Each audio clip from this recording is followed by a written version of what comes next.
Go for Okay, it. you ready? Hi, Amy. This is Mike Edwards, speaking to you from Packard Children's Hospital. I'm here to sort of update you on the things that have been going on in our research institute and in the new hospital that we're getting ready to move into in the next 2 years. You know, I've been here now about 12 years, and each year something's always new and different. And very soon we'll be moving into a beautiful new hospital facility, and along with that will bring us even more opportunity to treat children that have brain tumors and spine tumors. So first I'd like to thank you and all of the people that have worked with you with Hoops for Life. You've done an incredible job in supporting both our clinical and research effort here, and we all remember and miss Sahara terribly. So just to update you, some of the most important things that are going to happen, you've probably seen on the news, is that a lot of the things we thought before that were not applicable to brain tumors are turning out to be very, very important in treating them.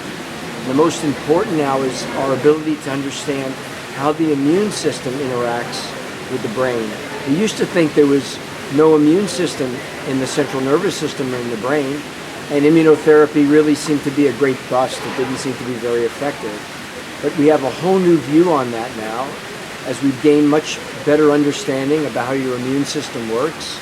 And because of that, one of our researchers in the Center for Children's Brain Tumors, Sam Cheshire, has been working diligently on determining how tumors evade themselves from the rest of the immune system. So they basically put out a signal that says, "Don't eat me."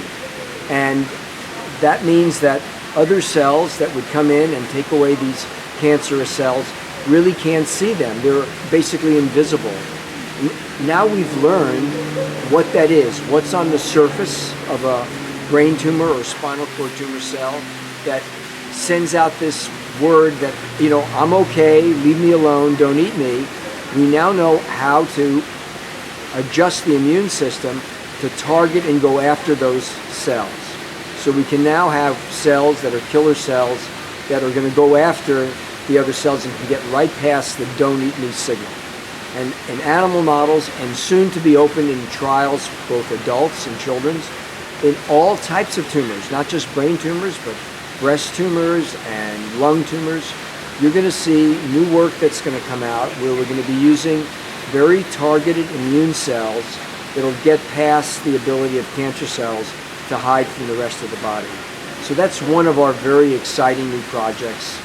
It's not new, it's been in the works for the last 5 or 6 years, but it's just about ready for prime time, and I think it won't be very long before we start treating our first patients, and soon after that we'll be treating our children with this type of very, very new, hopefully non-toxic type of therapy. The other thing that's very important is when we operate, it's sometimes very hard to know where the end of the tumor is or where the tumor cells reside within the area of the brain. And we've now developed a specific type of protein called a knotin. Funny name, it's just that the protein looks like a knot when you look at it under microscopes. And this protein has some very specific properties.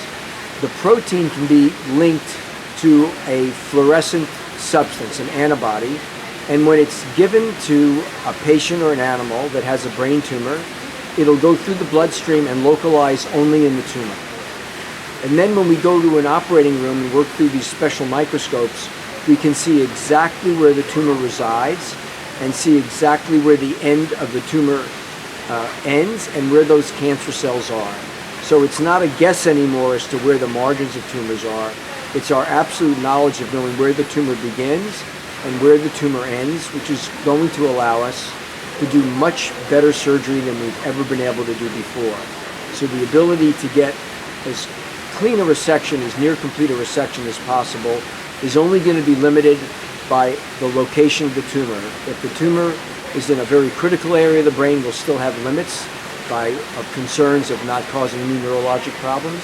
But if we're in an area where we have the latitude to go further, this will give us the ability to really find the margins, remove the tumor, and get beyond those margins. Something we've never, ever been able to do before. The other interesting thing about these gnatins is we can use them to treat tumors.